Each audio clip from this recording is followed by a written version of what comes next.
Welcome back to another edition of the Sammoooo Show. It is episode 3. I'm your co-host Dave Schultz, along with the Sammoooo, Sam Schultz. We do have the brackets out. Sammoooo, what do you think of the brackets? Were you surprised at any of the seedings? I wasn't really surprised.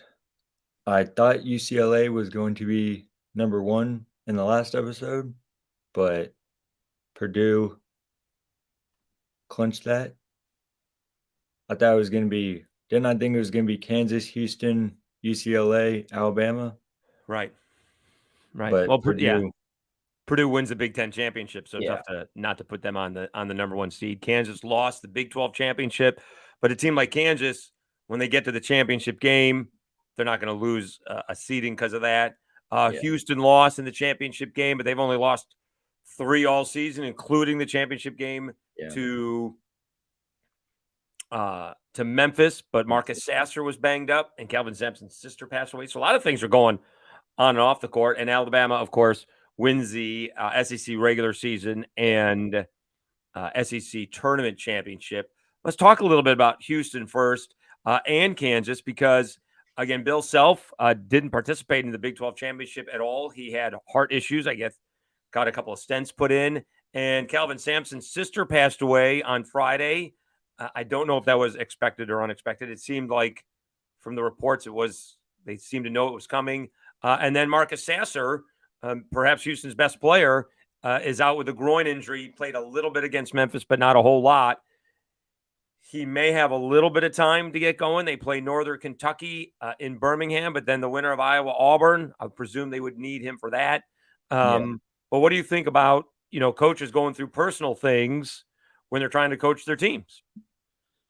It's really hard, mostly during the tournaments or the regular season. Yeah. But you're trying to focus on one main goal, but being a coach is still being a father, a family member, not just being a coach, but it's probably really tough on them right now. Yeah, I can only imagine. Last year, Bob Marlin trying to lead the Raging Cajuns to the Sun Belt Championship. Last year, his mother passed away in the middle of it, and they made a run to the championship game. So, and he discussed that on my other podcast, Locked On Sun Belt. Please subscribe. Yeah, I heard Uh, he traveled back and forth. So I'm going to say, doing a radio show for a few years, maybe a little bit of a homer down in Mobile. But I've thought this for, the better part of the last couple of months. Alabama's the best basketball team in America. I think they're better than the Purdue's. I think they're better than Houston. They proved it. They're better than Houston. They went into Houston and beat them. Yeah. And I think they're better than Kansas. Javon Quinterly back in the starting lineup. He struggled against Missouri in the semifinal, but then they made enough plays to get past those Tigers. I'm not sure if Alabama's going to roll, so to speak. No pun intended. But I do think, I don't think they have a tough. They're not going to have a tough matchup until they get to Virginia. Maybe if Virginia gets that much, right? That would be the Sweet 16 matchup. Yeah. And I'm not sure that's even that tough a matchup because Alabama's going to want to get up and down the court. And as we know, watching Virginia, Sammoooo, they are very deliberate and usually pretty good defensively. Yeah. Well, being the number 1 seed, you always get to play the worst, like the main worst team. Yeah. Right. It's basically knocking off the little guys in the tournament first. Correct. So, although what happened last year, didn't a little guy St. Peter's beat not a number 1 seed, but a big time knockoff of what was Kentucky, a 2 or 3 seed last year? I think there were 2. Yeah. That seems to happen. Like, it's not unusual for that to happen anymore. Well, only 1/16 team has lost, or 1/16 seed has won. That they beat Virginia. Yeah. 2-15 has happened a little bit more regular since Richmond was the first one to do it and beating my Syracuse Orange. I remember UMBC with Virginia, UMBC versus Virginia. Right, that was a 16-1 seed, right? Yeah. Yeah. Chicago. Was that a 15 seed? Why do I think they were a little higher? I thought they were a little higher. I don't know, but okay. All right, so I think Alabama is going to roll. I gotta look at in Houston. I will tell you this. Hmm. So we'll see what Houston gets. Iowa and Auburn is an interesting 8-9 game. That's like a home game for Auburn, which Yeah. is really not fair to Iowa. They're playing in No. Birmingham. No. That would be an interesting matchup if Marcus Sasser can't go against Auburn. Auburn is generally a guard-dominated team, and if Marcus Sasser's banged up, if he's only got a week to get better, that's going to be tough for Houston. So that could be an upset watch there. And Yeah. then we go, to those 5-12 matchups, and I'm not sure if we know anything about the 5-12 matchups, right? Miami had a great season. Did come up short against Duke in the semis of the ACC tournament, but they're playing Drake. Do we know anything about Drake, Sammo? Because I don't. No, All they right. I heard on the selection Sunday that they had a very great season in their Okay. conference and they won it. Missouri, they're from Missouri Valley, right? Yeah. Okay. So that's one 5-12 matchup that Miami has to be wary of. That's in the Midwest. In the West, you got St. Mary's, St. who's Mary's. taking on VCU. VCU is very good. We'll Mm. see if and St. Mary's has been top 20 team all season long.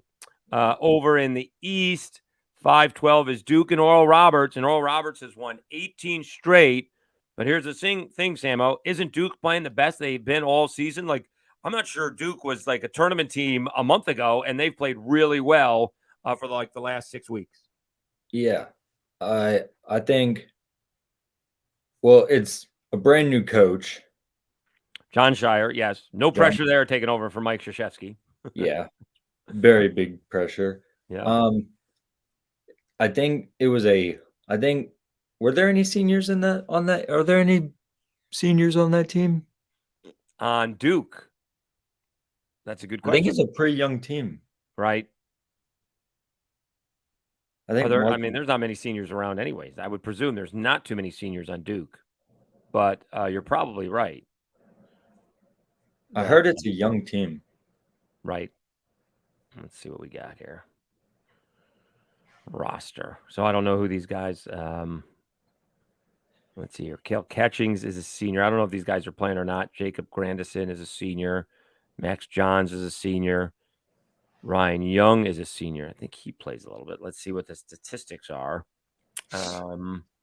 No. Oh, Ryan Young does play. Mm, 6.5 points. Grabbed 6.5 points and 5.8 rebounds a game. Grandison plays a little bit, so he's a senior. mm. Kel Catchings does not play very much. So they do have a few seniors. But Kyle Filipowski, a 7-foot freshman, he is their leading scorer and rebounder. He's going to the draft. Is he going in the draft? Sounds like it. Okay. I think he's probably the most improved ACC player of the year. Most likely. Oh, well, I mean, was he freshman of the year? This was his first year. Yeah, freshman. So He he what could do be you most improved during the season. Yeah. That could be. Let's see what his game logs were during the year. Because, I mean, 15.5 points and 9 rebounds a game is a lot. He started scoring a lot right to begin with. He got off to a really good start. And I think Duke got some guys back, and now they're healthy, and now they're scary because Yeah. they're not a number 1 seed, right? That's the thing with Duke. Usually Yeah. they're number 1, number 2 seed, but now they're coming from a different part of it. They would end up playing the winner of Tennessee and the Cajuns, Mm. and it's going to be very interesting. No Zakai Ziegler for Tennessee. They do have Vescovy. He's their all-everything guard, but they also have Kamwa and Plavsic inside to combat Jordan Brown. I don't think it's the worst matchup for the Cajuns. The Cajuns like to get up and down. Yeah. Tennessee doesn't rely on one guy for scoring, but they play really good defense, and the Cajuns can play really good defense as well. So this is going to be a fascinating matchup. It's in Orlando. I'm sure there'll be more Vols fans there than Cajuns fans. Yeah. But that's going to be a very interesting matchup. Do we got a line on that game yet, Sammo? Because I would bet that it is not. I would bet that it is not a huge line as you might think it would be. What do we think? I bet you it's like 5 or 6, maybe.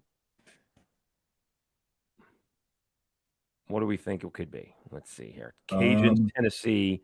It is 10. 10.5. That's a lot. I'm seeing Tennessee minus 10. Yeah.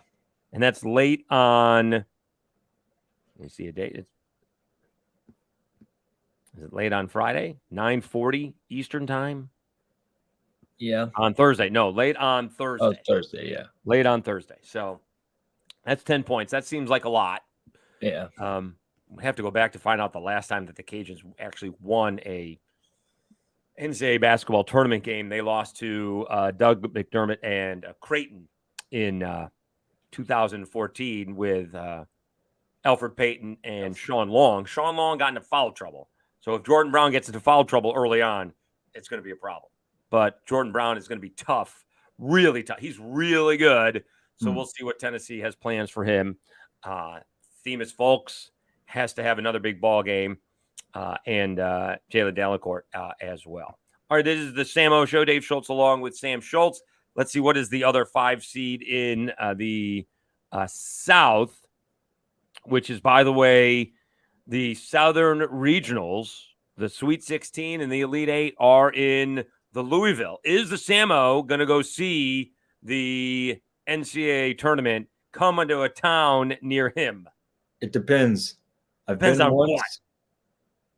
I don't know. Depends what's happening then. I've been once.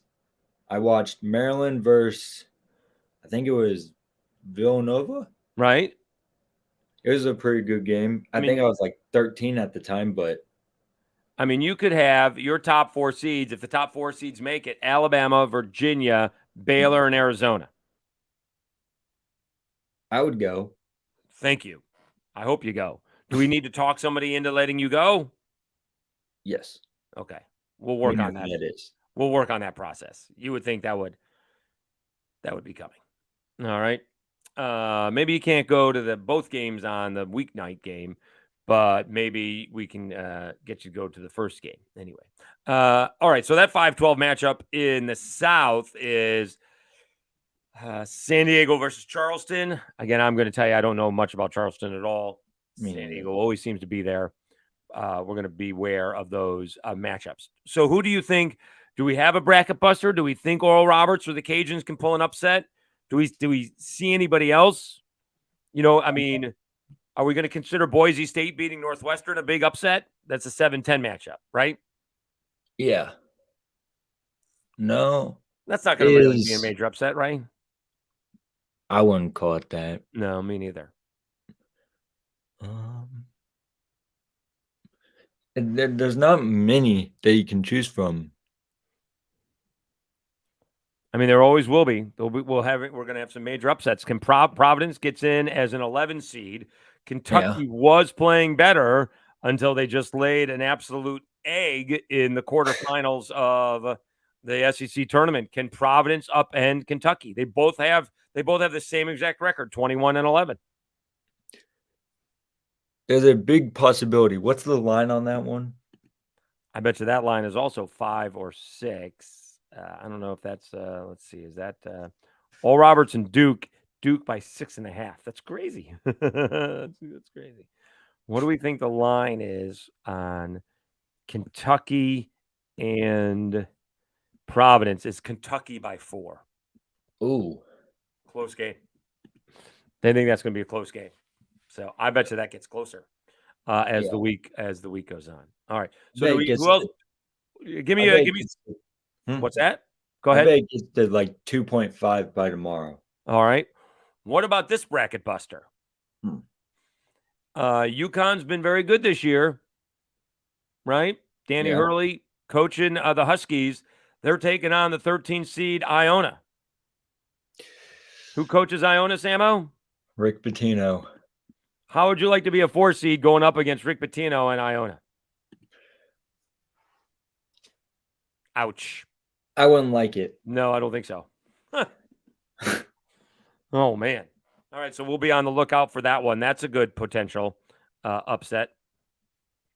Let's see some other ones. We're just going to have a blast watching this all day Thursday and Friday. And Friday is St. Patrick's Day, right? I believe so. Oh, yeah. That's going to be fun. Watching basketball and enjoying some beverages. All right. I will be in school. What's that? I will be in school. You will be in school. But somehow when you're in school, I get updates of the scores while you're in school. Oh, did I say that on the podcast? Am I not Who supposed does to say that? Ooh, ooh. I don't know. I don't know who does that. Oop. I let the cat out of the bag. I think you did. All right. Sorry, Sammo. Oops. I'm in trouble. No, that's fine. All right. During lunch. It's always during lunch. Yeah, it's during lunch. That's fine. It's during lunch. All right.